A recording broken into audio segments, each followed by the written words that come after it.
Now, we are starting with question number 30. What if a return is not filed? No, I'm sorry. Question number 29. What is the concept of tax deduction at source? Please try to understand the concept of tax deduction at source. This is one of the most important concept in the practical life. Examination में TDS पे ज़्यादा नहीं पूछते, but लेकिन practical life में TDS like one of the most dangerous item, क्योंकि इसमें penalties बहुत severe हैं. TDS क्या concept है कि like आज मैंने आपको कोई पैसा देना है. TDS का concept ये है कि suppose आज मैंने आपको कोई पैसा देना है और वो पैसा मैंने आपको दे दिया. वही बात जो मैंने पहले समझाई थी. उसके बाद पैसे लेके आप घर चले गए और घर जाके आप मस्त हो गए, हाँ राजा बन गए. फिर तो कुछ टैक्स टूक्स गवर्नमेंट को मिलना नहीं है. तो गवर्नमेंट ने क्या किया, ऑलमोस्ट हर तरह की इनकम के ऊपर एक कंसेप्ट लगा दिया, टैक्स डिडक्शन एट सोर्स, कि जहां पेमेंट रिलीज हो रही है वहीं कुछ काट लो उसमें से. Tax deduction at source, source पर ही पेमेंट डिडक्ट कर लो. ज्यादा नहीं होती, कहीं कहीं ज्यादा लगती भी है. जैसे कॉन्ट्रैक्ट है, मोस्ट इंपॉर्टेंट. कोई भी आप कॉन्ट्रैक्ट कीजिए, किसी से भी कॉन्ट्रैक्ट कीजिए, तो वो कहते हैं जी 1% TDS काट लो. यानी ₹1,00,000 की पेमेंट है तो 1,000 रुपए काट लो उसका. ज्यादा नहीं होता है. बैंक वगैरह में जैसे इंटरेस्ट पे TDS लगता है 10% है. 10% लाइक आप जानते हैं मिनिमम टैक्स रेट है, करेक्ट.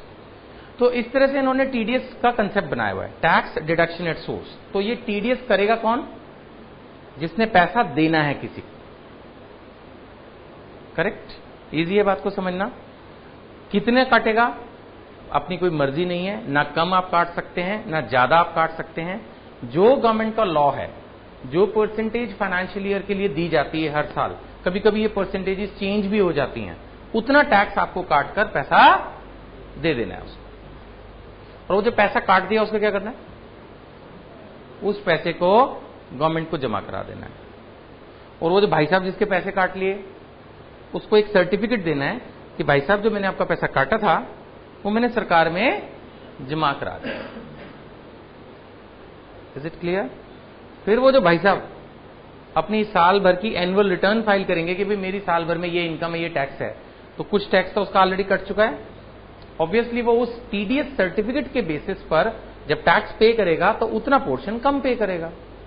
लाइक फॉर एग्जाम्पल मैं कहता हूं कि मैंने ₹1,00,000 का किसी से कॉन्ट्रैक्ट किया तो मेरे को 99,000 मिले. I received only 99,000. That means मेरा 1,000 रुपए कट गया. चलो जो भी हुआ, मान लेते हैं मैंने जिसके साथ भी कॉन्ट्रैक्ट किया मोर और लेस ऐसा ही होता रहा मेरे साथ, और साल भर में मैंने 25 लाख रुपए का काम किया. Is it clear? मान लेते हैं, एक अजम्पशन ले रहे हैं थियोरेटिकल, हर जगह 1% मेरा कटता रहा, तो मुझे कितना पैसा कट गया साल भर में इस तरह से? 25,000. वो बात अलग हो गई, छोड़ो उसको. अब 25 लाख रुपए एक तरह से मेरी टोटल रिसीट्स हैं. मान लेते हैं कि उसमें से मेरा 18 लाख रुपए खर्च हो गया. ये बात पल्ले पड़ती है. 25 लाख में से 18 लाख खर्च हो गया. क्यों खर्च हो गया? वो कॉन्ट्रैक्ट में जो सर्विसेज दी उस पर खर्चा आया, सैलरी है और दुनिया भर के खर्चे होते हैं, एक्चुअल खर्चे. तो मेरा प्रॉफिट कितना हो गया? 7 लाख. तो 7 लाख पे मेरा टैक्स कंप्यूट होगा, राइट? आप में से कुछ स्टूडेंट्स फास्ट हैं तो 7 लाख पे टैक्स निकाल दो जरा, कट कट कट कट. ना, इनकम टैक्स. अब आप रियल लाइफ, हम तो इनकम टैक्स ही पढ़ रहे हैं ना. मैंने अब दोबारा से एग्जांपल रिपीट करता हूं. सपोज मैं फिगर्स लिखूं बोर्ड पे ताकि आपके लिए इजी हो जाए. हम एक अजम्पशन ले रहे हैं TDS के बारे में. हम एक अजम्पशन ले रहे हैं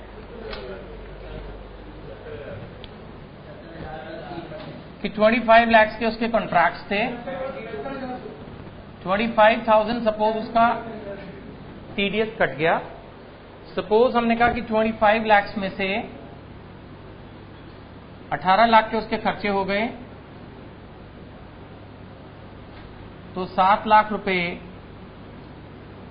उसका प्रॉफिट आ गया. 2 लाख पे 40 और 30, 70 हो गया, 70,000.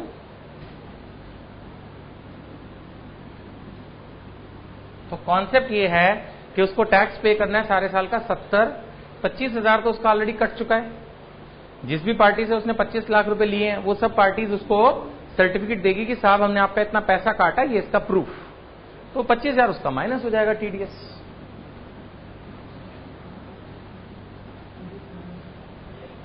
Is it easy? Last class में एक एडवांस टैक्स का कॉन्सेप्ट बताया था। क्या बताया था एडवांस टैक्स? अगर 10,000 से ऊपर टैक्स लायबिलिटी बनती है तो एडवांस टैक्स देना है। मान के चलते हैं फिलहाल कि इसका टैक्स बनी रहा है ना 70,000, तो इसने कुछ एडवांस टैक्सेस भी पे किए हुए हैं, अज्यूम्ड, ठीक है। मान के चलते हैं कि उसने 40,000 रुपीज एडवांस टैक्स पे किया हुआ है।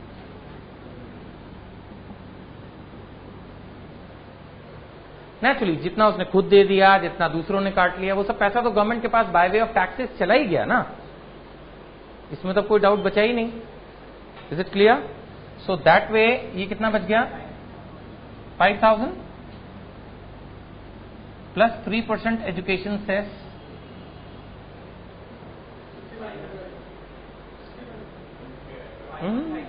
$5,150। हाँ जी, एजुकेशन सेस लास्ट स्टेप पे लगेगा, राउंडिंग ऑफ उससे भी लास्ट है। ऐसे समझ लो कि एजुकेशन सेस जो है वो सेकंड लास्ट स्टेप है और राउंडिंग ऑफ लास्ट स्टेप, सब कुछ कट कटा के लास्ट में फिर एजुकेशन सेस लगाएंगे। क्लियर? तो ये आपका आ गया 5,150। I hope the concept is very easy. Clear? TDS का ऑब्जेक्ट क्या है गवर्नमेंट का, वो क्लियर है आपको? वही बात कि एक बार जब पैसा मिल जाता है उसके बाद बंदे ने टैक्स देना है नहीं देना, क्या होना क्या नहीं होना, तो बेटर है you deduct it at source. Is it clear? एक इसी का भाई प्रोविजन और है, उसके बारे में मैंने लिखा नहीं है, that is tax collection at source. Concept तो है ही, मैंने कुछ कॉन्सेप्ट इस असाइनमेंट में कवर किए हैं, अभी तो पूरा सिलेबस बचा ही है, तो एक तरह से अभी तो फर्स्ट टॉपिक भी शुरू नहीं हुआ एग्जैक्टली। तो फर्स्ट टॉपिक में जो आपका स्टार्ट कर रहा हूं that is taxation of salaries income, जो 5 हेड्स ऑफ इनकम है दैट इज द मेन। तो सैलरी हेड जो उसका फर्स्ट है वहां से मैं शुरू करूंगा। अभी आज एक और टॉपिक हम शुरू करेंगे, रेजिडेंशियल स्टेटस। रेजिडेंशियल स्टेटस में भी कुछ बेसिक्स कवर करके फिर then we will be starting with our first main topic that is income from salaries. Is it clear? Now tax collection at source क्या है? कुछ आइटम्स पर है, alcoholic liquor for human consumption है और इस तरह की तेंदू लीव्स है। एक इंपॉर्टेंट उसमें एंट्री आई है नई, ज्वेलरी। अगर आप ज्वेलरी परचेज कर रहे हैं for cash more than 5 lakhs, in that situation tax collection at source डाल दिया इन्होंने 1% का। तो इसका मतलब क्या हो गया? सपोज एक आदमी 8 लाख रुपए की ज्वेलरी खरीद रहा है कैश में, करेक्ट, तो उसको भी 8,000 रुपया एक्स्ट्रा पे करना पड़ेगा। वो जो शॉपकीपर है, वो जो ज्वेलर है, जो ज्वेलरी सेल कर रहा है, वो उससे वो 8,000 रुपये ले लेगा टैक्स कलेक्शन एट सोर्स और उसको सर्टिफिकेट दे देगा। Highly illogical provision. भाई सेल्स पर तो सेल्स टैक्स लगता है ना, इनकम टैक्स कब से लगने लगा? बट कई ऐसे प्रोविजंस हैं जो बेसिकली देखने में हार्श भी लगते हैं, और अगर गवर्नमेंट की नजरों से देखा जाए तो जो ब्लैक मनी की सर्कुलेशन है, I don't know frankly much about the foreign countries, but in India, अभी आप थोड़े छोटे हैं नहीं तो आइडिया हो चुका होगा आपको कि इंडिया में ना सारा कुछ ब्लैक मनी से ही चल रहा है। अभी भी बहुत ज्यादा सर्कुलेशन ब्लैक मनी की है, बहुत ज्यादा।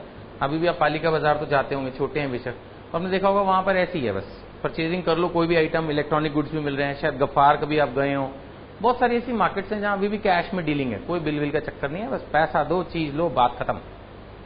सो गवर्नमेंट को भी पता है ये बात की ब्लैक मनी की सर्कुलेशन है। आपको क्लियर है ब्लैक मनी होती क्या है? काले रंग का नोट आपने तो लाल ही देखे होंगे। What is black money? What is your opinion? What do you think about black money?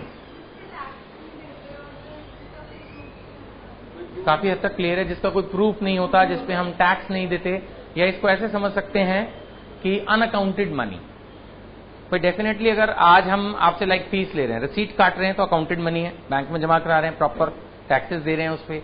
और जैसे कुछ लोग करते हैं, ज्यादातर लोग करते हैं किसी भी फील्ड में, पैसा लिया बात खत्म, नो रिसीट नथिंग, बैठे हैं ना हम, वो कभी जरूरत पड़ गई तो 2 मिनट में खड़ा भी हो जाएगा, बैठे हम, सब खत्म हो जाता है। ये तो रहता ही रिस्क। जब आप कैश में कोई भी काम करते हो जिसकी प्रॉपर अकाउंटिंग नहीं है, तो वो जब प्रूफ नहीं तो बात खत्म है। लेकिन लोग रिस्क पे करते हैं, बिकॉज जनरली क्या होता है उसमें थोड़ा प्राइजेस कम रहते हैं, क्योंकि टैक्स की वो सेविंग्स हो जाती हैं, तो वो सेविंग्स कस्टमर को भी पास ऑन होती है। कस्टमर के लिए भी ये चीजें एक ल्यूक्रेटिव पॉइंट रहता है। लाइक अगर आप सैमसंग का टेलीविजन खरीदें शोरूम से, है ना, एलईडी टीवी आप खरीदिए, तो जो एलईडी टीवी आपका 60,000 रुपीज का आएगा, वही गफा मार्केट में आप लेंगे तो 45,000 का आ जाता है। इतना फर्क है। I checked it some time. तो huge differences are there, huge differences are there. तो इस तरह से होता है, ये सब चल रहा है। कई बार मैं सोचता भी हूँ कि इतना ओपनली चीजें बिक रही हैं, मतलब किसको नहीं पता, सबको पता है गफार के बारे में, how they are managing, like openly सब कुछ हो रहा है। और एक तरफ हम सोचते हैं कि टैक्स की चोरी नहीं होगी, ये सब प्रोविजंस बने, तो क्या उन ऑफिसर्स ने देखा नहीं है उन शॉप्स को, या क्या है पता नहीं, समझ से ही परे। एनीवेज, तो ये सब चीजों को अवॉइड करने के लिए कि फिर लोग इसी तरह से टैक्स की चोरी पर ही स्ट्रेस करेंगे और काम ठीक से नहीं करेंगे, that's why the provisions have been created like this, कि उन्होंने ये TDS, tax collection at source और जो और चीजें बना रखी हैं टैक्स के अंदर, वो थोड़ा इसलिए भी बनाई हुई है क्योंकि circulation of white money is quite prominent in the country. ठीक है, टीडीएस का कंसेप्ट क्लियर है सबको? आपको थोड़ा सा मैं ब्रेक में बता दूंगा, आप लेट आए हो। चलिए आगे बढ़ते हैं। Next is what if the return is not filed और डीलेड और not correctly filed. Question number 30। अगर आपने रिटर्न प्रॉपर्ली फाइल नहीं की है तब क्या प्रॉब्लम आएगी? If the return is not properly filed then there is an interest. ऐसा नहीं है कि आज आप टैक्स पे करो तो भी उतना, 2 महीने लेट हो जाओ तो भी उतना, मतलब चलता ही रहेगा और उतना ही पैसा देना है। ऐसा होगा तो फिर कोई भी नहीं देगा टाइम से, करेक्ट? तो इसलिए इन्होंने क्या किया हुआ सिस्टम कि in case there is a late payment then there is a concept of interest. Interest बहुत सिंपल है, 1% पर मंथ। ये मैंने यहां पर दिया नहीं है, सेक्शन 234A, इसको आप ब्रैकेट में या साइड में नोट कर लीजिए, पेज 17 के यहां पर साइड में आप नोट कर लें। इंटरेस्ट अंडर सेक्शन 234A, ऐसे लिखना है 234A। ए को आपने स्मॉल भी नहीं लिखना है, ब्रैकेट में भी नहीं डालना है, नहीं तो वो सबसेक्शन क्लॉज कुछ का कुछ बन जाएगा। This section is 234A। Interest लगता है अगर आप लेट फाइल ऑफ रिटर्न करते हैं। कितना इंटरेस्ट है? 1% पर मंथ। जितना भी आपकी टैक्स लायबिलिटी है उसका 1% आपका ऐड हो जाएगा।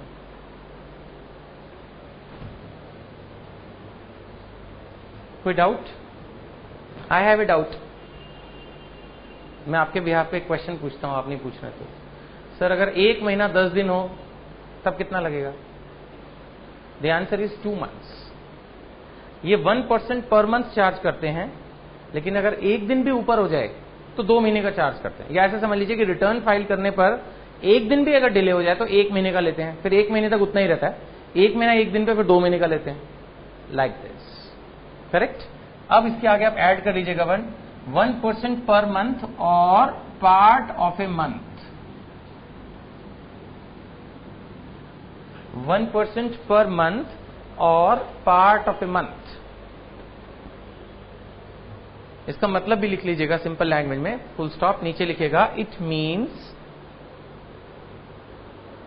Means even for a delay of 1 day, it means even for a delay of 1 day, it means even for a delay of 1 day, interest for whole month is payable. Interest for whole month is payable. पूरे महीने का interest for the whole month is payable. That is the system. Clear? More less tax law में यही concept है। Interest calculation से related और भी provisions पढ़ाऊंगा, मोरलेस यही कंसेप्ट चलता है। चलिए नेक्स्ट। आपको याद होगा मैंने असेसमेंट के बारे में पढ़ाया था, 3 तरह की असेसमेंट बताई थी, सेल्फ असेसमेंट, उसके बाद scrutiny and then best judgement.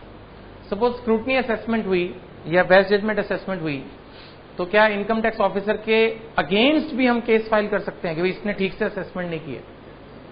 So income tax law says yes, this provision is applicable and you can go to the CIT appeals. Where you can go? CIT. CIT means Commissioner of Income Tax. Where you can go? You can go to the Commissioner of Income Tax, CIT appeals. Actually Commissioner Income Tax अलग authority है और CIT appeals, Commissioner Income Tax appeals अलग authority है। Like DCP, DCP traffic. Real life का easy example, DCP आप समझते हैं, है ना?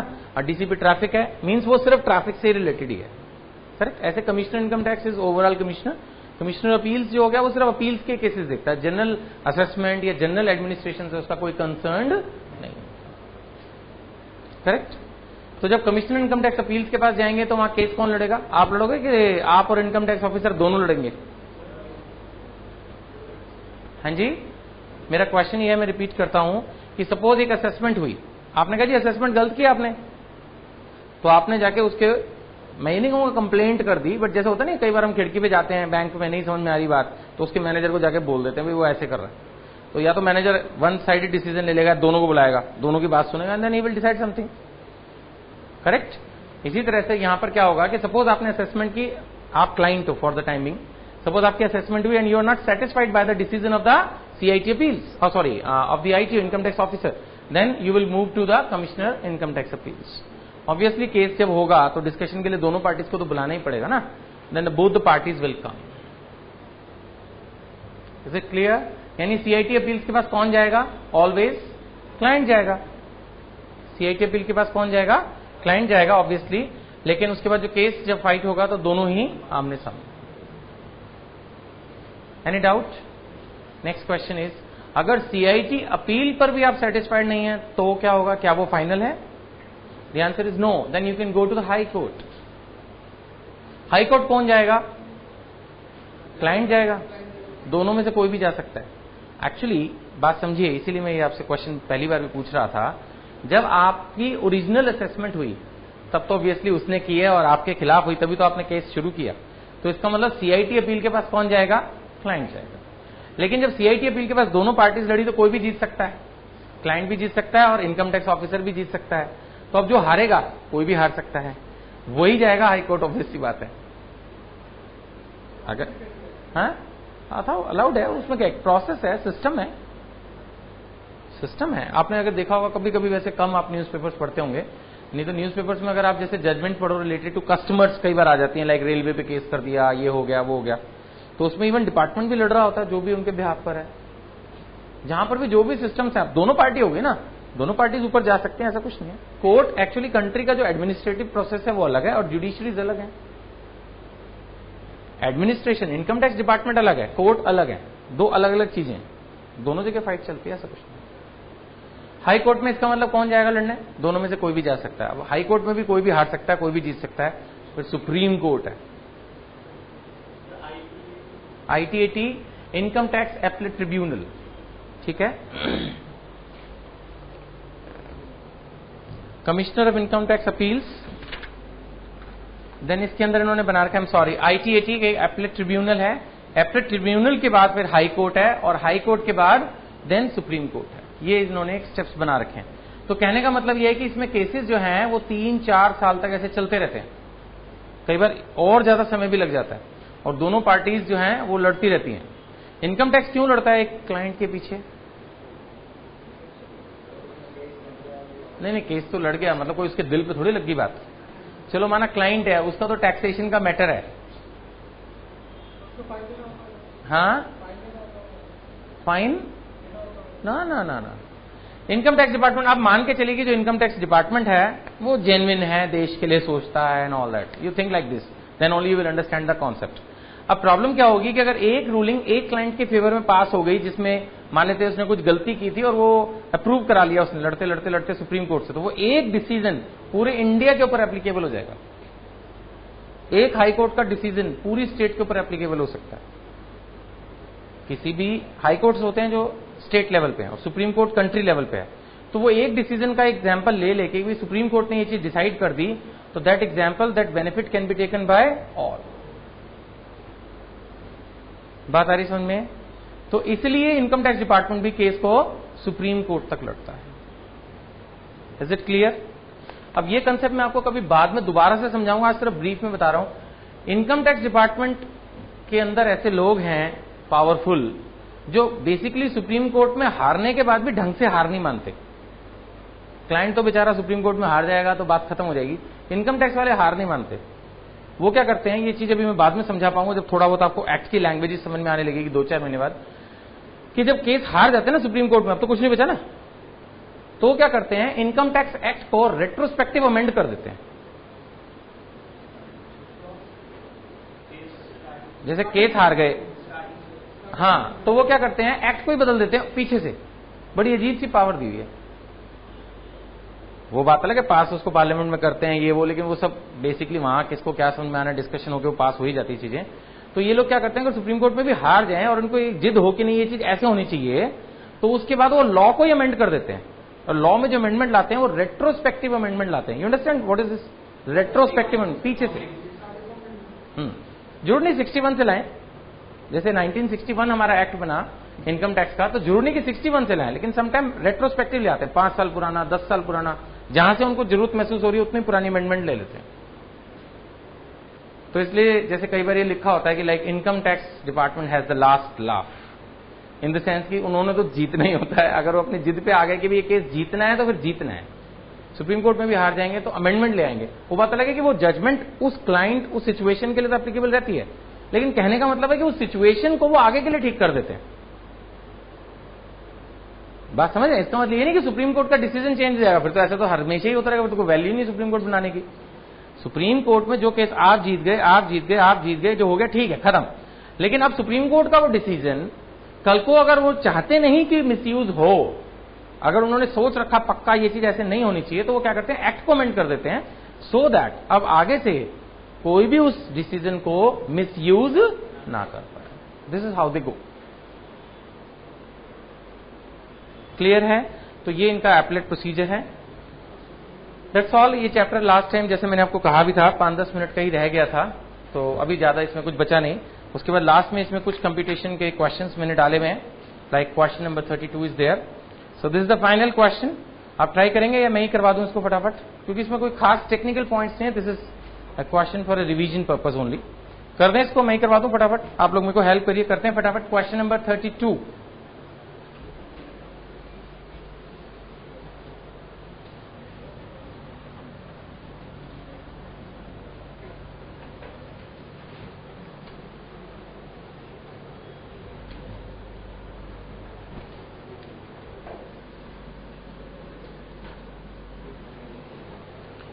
Now, first we are taking the case of Mr. N. आपने कर लिया क्या? आप बड़े रिलैक्स लग रहे हो, कैलकुलेटर निकालो। Mr. N, age is 38 years. 38 years means normal provisions will apply. Salary income is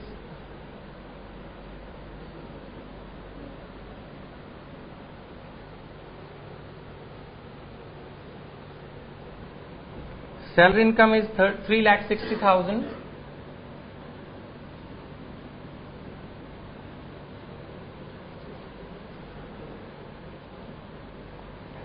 House property is 260.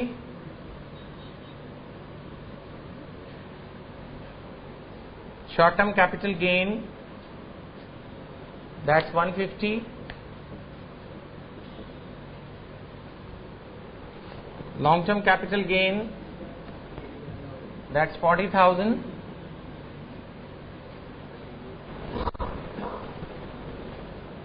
Gift is 35,000. What is the position of gift? It will be exempt. 56 subsection, है ना? Subsection.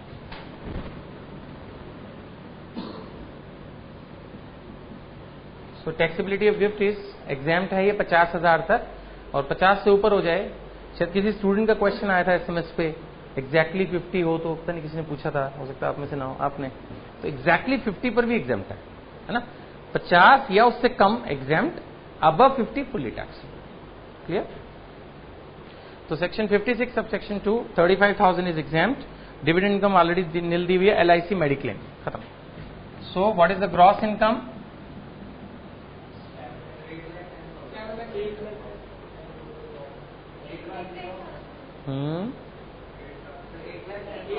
$8,10,000. Then we have deduction under section 80C. This is life insurance premium 40,000. And then we have mediclaim 80D 29,000. How much I should take? 15,000. Mediclaim के अंदर ये rule है कि 15,000 तक अगर premium है तो फुल्ली डिडक्टिबल है, उसके ऊपर अगर है तो इग्नोर करेंगे, that is your excess expenditure. correct?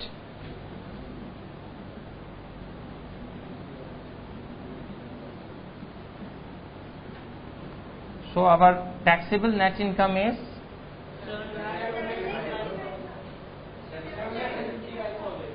7,55,000.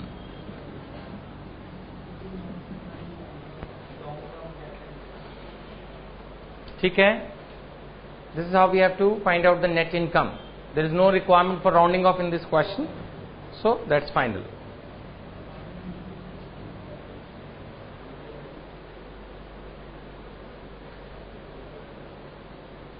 Now, long-term capital gain in this question is 40,000. Tax on long-term capital gain 40,000 into 20%. That's 8,000. Then we have balance.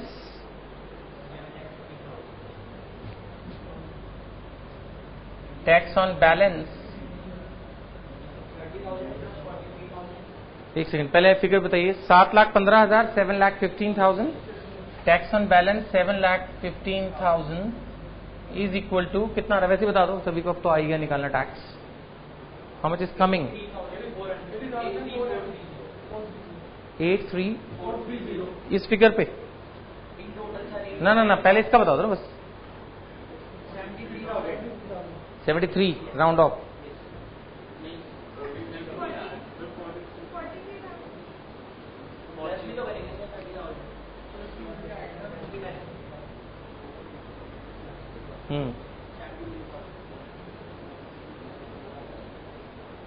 अब भूल रहे हैं क्या स्टेप? 5 लाख तक हमने कहा था 30,000 टैक्स आता है, क्योंकि 2 से 5 लाख के बीच में 30% टैक्स, 10% है, 30,000 आएगा.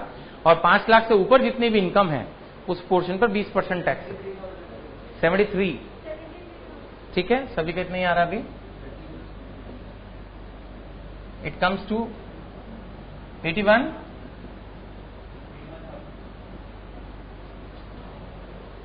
Correct.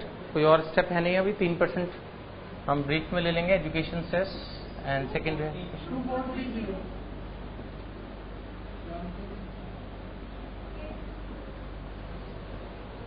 The answer is 83,430.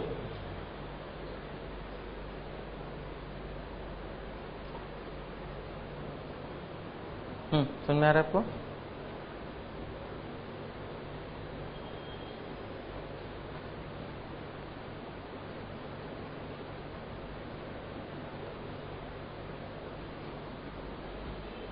Is it clear, please?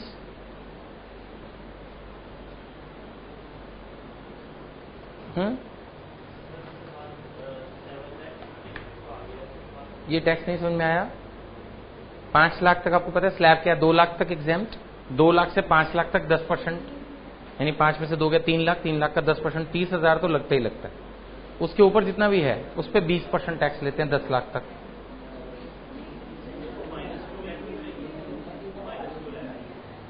दो लाख कौन सा माइनस करते हैं? टैक्स निकालते वक्त ऐसा कुछ नहीं करते हैं. 7,15,000 में से क्योंकि 5 से 10 लाख का स्लैब है तो 5 लाख माइनस करके डिफरेंस पे 20% प्लस 30,000. यही फॉर्मूला है. आप एक काम करें, आप प्रोविजन देखिए पेज नंबर 9 पर. एक बार देखिए पेज नंबर 9 पर साफ साफ प्रोविजंस दिए हैं. नीचे की तरफ देखिएगा तो प्रोविजंस आपको दिख रहे हैं. इसमें जो हमारा स्लैब लग रहा है ना, वो स्लैब लग रहा है number 3. If the net income is between 5 to 10 lakh. तो 5 to 10 लाख होने पर क्या लगा? 30,000 तो लगना ही लगना है. और वो नेट इनकम में से 5 लाख माइनस करके 20%. तो आपने कैलकुलेटर पे चेक कीजिए, 1 सेकंड में आंसर आएगा. Clear?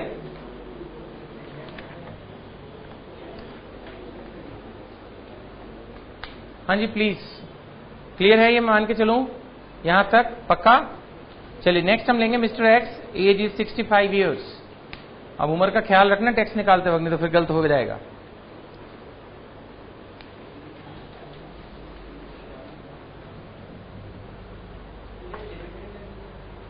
Dividend income is nil. In the next question, dividend income is there, but it will be exempt as per section 10 subsection 34 dividend. हाँ, बाकी का तो लिस्टेड की कोई जरूरत नहीं है। डिविडेंड इनकम हम इंडियन कंपनी से, डोमेस्टिक कंपनी से अज्यूम कर लेंगे। यस, क्योंकि हाँ लिखा नहीं हुआ। लेकिन एक चीज है, इनका क्वेश्चन बहुत बढ़िया है, जरा ध्यान से सुनिए। हाँ जी प्लीज ध्यान से सुनो। इन्होंने कहा सर लिखा नहीं हुआ। ये आप मेरे से ना हर क्वेश्चन में समझ लो कि बाय डिफॉल्ट क्या मानना है। ये बड़ी प्रॉब्लम आएगी। ये तो आपको अकाउंट्स में भी दिक्कत आती होगी और आगे भी आती रहेगी। क्वेश्चन में समटाइम चीजें स्पेसिफाई होती है और समटाइम नहीं। अगर स्पेसिफाई नहीं है तो what is the most common assumption you have to take, नहीं तो आपका आंसर दूसरों से डिफर कर जाएगा अननेसेसरी। तो आपको वो अजम्पशंस मेरे से समझ के लिखती जानी है। क्वेश्चन में सर ऐसा ना हो तो, जैसे मैंने आपको एक छोटी सी बात बताई थी कि अगर क्वेश्चन में पर एनम नहीं लिखा तो कभी भी जब आप फिगर सॉल्व करेंगे तो उसको एनुअल फिगर मान लेंगे, क्योंकि क्वेश्चन असेसमेंट ईयर के लिए दिया हुआ तो पूरे साल का ही होगा। ऐसे डिविडेंड इनकम अगर कुछ नहीं लिखा तो आप बाय डिफॉल्ट क्या मानेंगे, it is from A domestic company and it is exempt. क्योंकि ज्यादातर इंडिया में डिविडेंड इनकम इंडियंस को इंडियन कंपनी से ही मिल रही है, तो वो टिपिकल सिचुएशन के बाहर से पैसा आ रहा है, हम क्यों अज्यूम करें। एक नॉर्मल अजम्पशन लेके चलते हैं। Clear?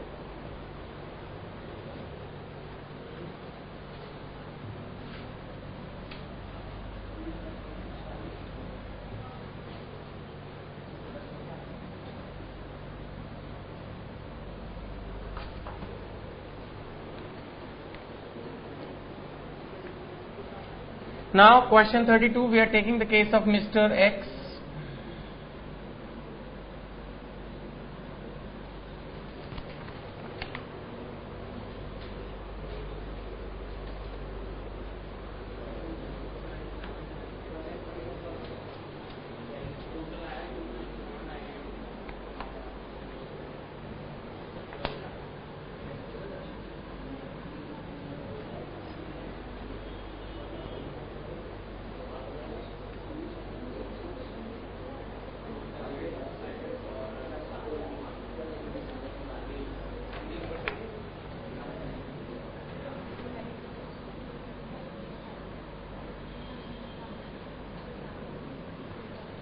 House property income is 4,70,000. Business income is 13,68,000.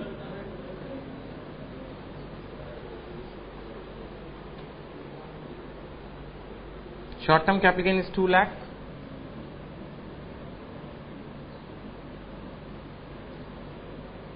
Long term is 35,000.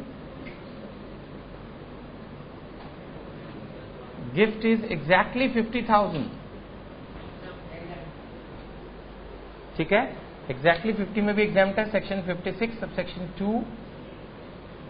Then dividend is again exempt, 1034.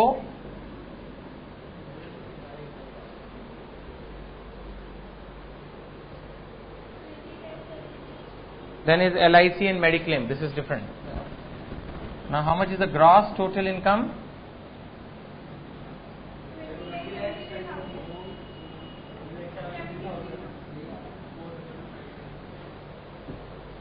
आप बोलिए, कोई डाउट है?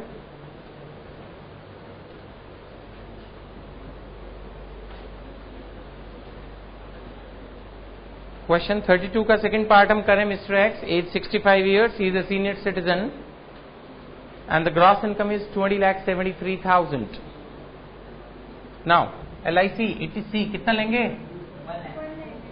It is maximum 1 lakh.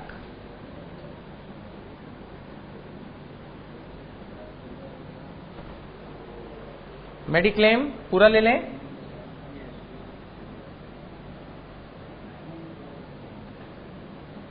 It is 9145. So how much is the net income?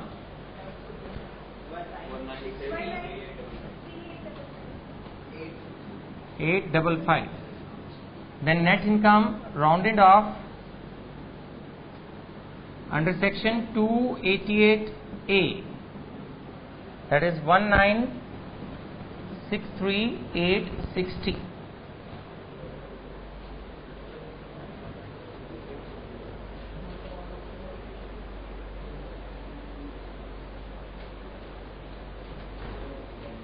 Question solve करने के लिए assignment के जो next 2 pages हैं उनको आप यूज कर सकते हैं, क्योंकि उसमें समरी प्रोविजंस दिए हैं तो वहां कुछ सोल्यूशन है नहीं.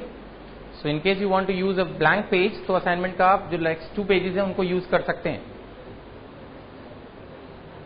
So it is 19,63,860.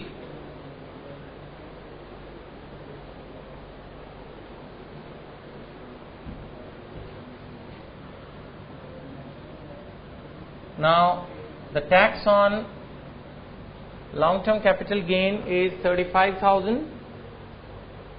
20% flat tax, that's 7,000. Then tax on balance. Balance is 19 lakh. How much is the balance?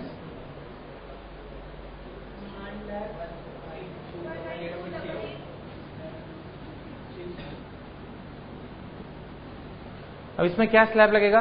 10 lakh से ऊपर तो 30% आई है. ऐड कितना करना है? 1,25,000. क्लियर है? क्योंकि पहले 2.5 लाख एग्जेम्प्ट है. 2.5 से लेके 5 लाख तक 2.5 लाख की फिगर 10% टैक्स 25,000 और 5 से 10 5 लाख पर 20% 1 लाख. तो 1,25,000 जुड़ना है और डिफरेंस पर वो लगना है. तो इसका टैक्स कितना बन गया?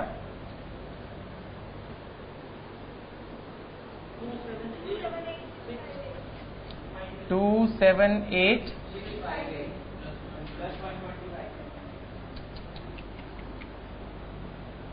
278,658 plus 1,25,000. How much?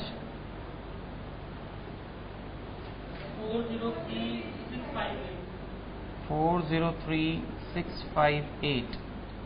ये भी जुड़ गया. 410,658. 3%.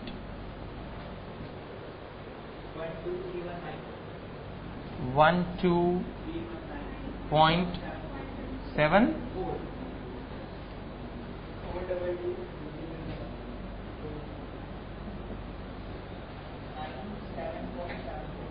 97. नहीं, कोई एक डिजिट मिस कर रहे हो. 980. राउंड ऑफ मत बताओ ना, जो पूछ रहे हो बताओ. ये फिगर बताओ कितनी आ रही है एग्जैक्ट. हाँ, 977.7 ये है. सो इसकी राउंडिंग ऑफ होगी under section 288B. So the correct answer is 422,980. The final answer.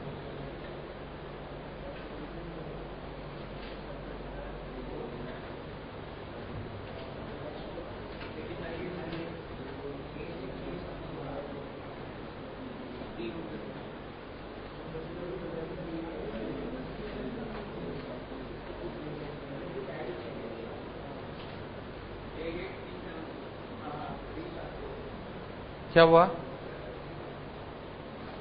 समझ में आ रहा है बिल्कुल पक्का?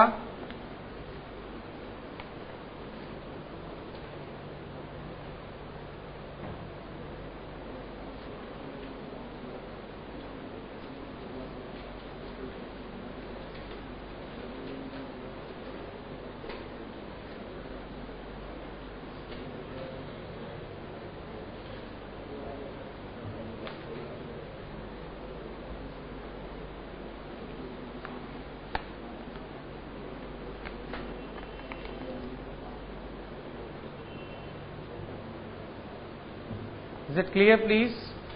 May I proceed? Next is the last case on question 32. That is Mr. Y, age 82 years. Age से क्या होगा? 5 लाख तक की एग्जाम्प्ट आ जाएगी. He is a super senior citizen.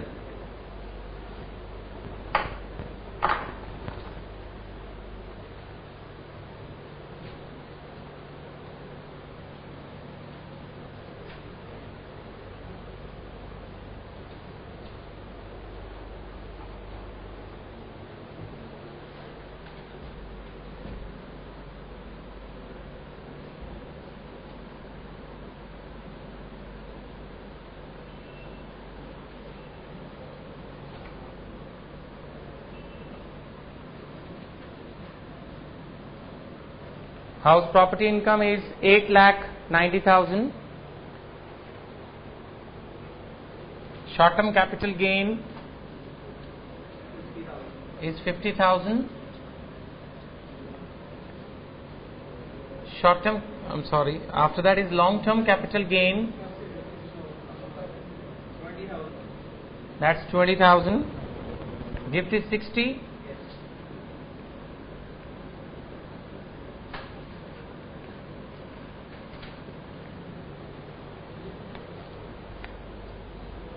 $50 से अगर ऊपर है तो याद रखिएगा, गिफ्ट बार बार समझा रहा हूं कि फिर फुल्ली टैक्सेबल हो जाएगा।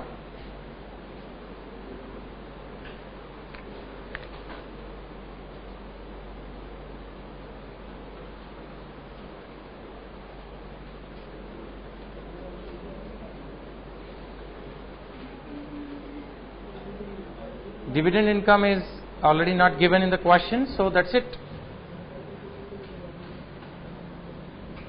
Gross income,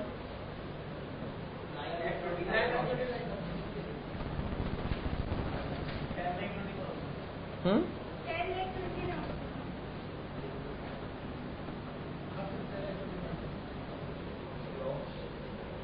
1080C, 80,000, that's fully deductible. And Mediclaim 80D,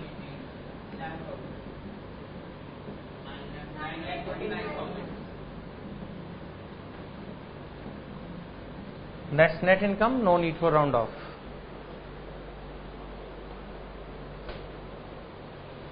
Easy, आगे तक कर दिया आपने? चलिए, अच्छी बात है।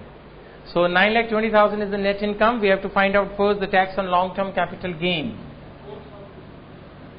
Tax on long term capital gain 20,000, that's at the rate of 20%, 4,000. Then we have tax on balance income is 9,09,000. अभी 9,09,000 में आपको पता है पहले 5 लाख एग्जेम्प्ट है, तो उसको मैं यहीं पे शो कर लेता हूँ, इजी है इस बार। तो steps 5 lakh 4,09,000 into 20%.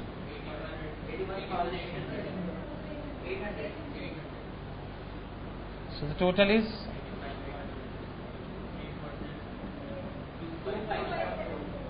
25,374.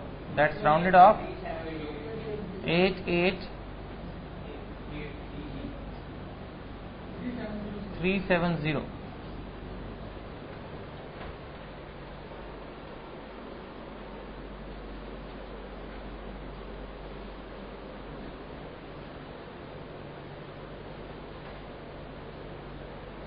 Clear? Pakka?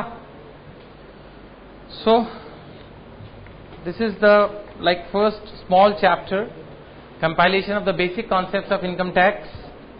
Now एक मैंने आज आपको फॉर्म इशू किया है, basically that is all of you can see, this is the Sahaj form ITR जो भरते हैं। This is just for your self study, it has nothing to do with your examinations. मैंने असाइनमेंट में भी इसको compile किया था, बट वो ठीक से हुआ नहीं, वो इतना छोटे शब्द हैं इसमें कि वो पढ़ नहीं पा रहे थे, तो फिर मैंने आपको ओरिजिनली इशू कर दिया है। तो इसको हम पूरा भी भर सकते हैं अभी, है ना, लेकिन थोड़ा सा और पढ़ लें हम, क्योंकि अभी क्या होगा कि अगर मैं अभी जो क्वेश्चन ये किया वो इसको भी हम कहीं ITR में भरो तो भर लेंगे, बट अभी भी इसमें कई कंसेप्ट ऐसे हैं जो नहीं पढ़ा है। Obviously today is only the 3rd class. So जब हम इसको रिटर्न्स के चैप्टर में आएंगे ना, ITR 1 वगैरह के बारे में जब डिटेल में पढ़ेंगे, उस वक्त क्या होगा, हम असेसमेंट भी पढ़ चुके होंगे पूरी, तब मैं आपको क्वेश्चन देके ना इसी की और 1-2 ज़ेरॉक्स देके 1-2 क्वेश्चन आपको इसमें मैं करवाने की कोशिश करूंगा। ठीक है, अभी आप इसको रेफरेंस के लिए रख सकते हैं अपने पास संभाल के, कोई डाउट हो तो आप मेरे से पूछ सकते हैं। Is it clear?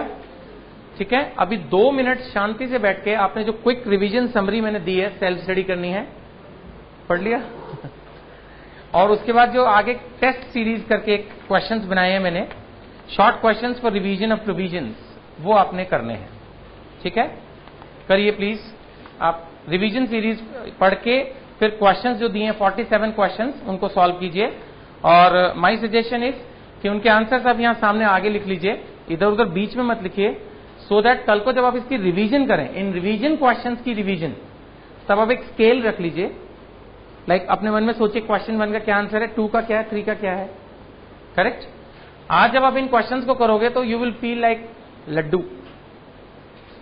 ऑब्वियसली मैंने अभी आपको एक चैप्टर पढ़ाया गिनती का, 40 बातें बताई, उन्हीं पे क्वेश्चन लिख दिए तो आप कर ही लेंगे, बाद में भी कर लेंगे खैर, but this question will basically help you in the examination day. जब पेपर आएगा, एक दिन की छुट्टी में आपको 2000 ऐसे क्वेश्चन मिल चुके होंगे सपोज, तो 2000 कंसेप्ट रिवाइज करने के लिए this will be the most easiest and the fastest technique. Correct, कुछ घंटों के अंदर ही आप इसको रिवाइज कर पाएंगे इस टेक्निक से। तो भी आप इनको सॉल्व कर लीजिए, it will help in the examination day basically. ठीक है।